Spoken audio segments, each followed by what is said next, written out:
Hello everyone, happy Valentine's. Sobrang pagod pero sulit. Galing sa taping ng Bating Quiapo.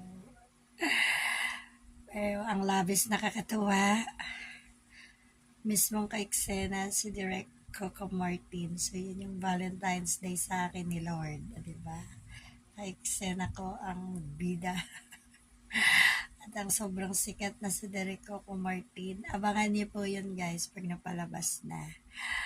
Ang eksena po ay rally para maupo na siyang mayor ng Manila, si Tanggol. Dahil siya naman talaga ang nanalo sa istorya ng Batang Quiapo at hindi si Mayor Miguelito. Okay, so hanggang ngayon di makamove on sa pagod kasi sobrang init kahapon. Kaya sleep lang talaga ang peg ko. Pero at least naka-hearts day naman ang aking suot. Di ba, Wilang?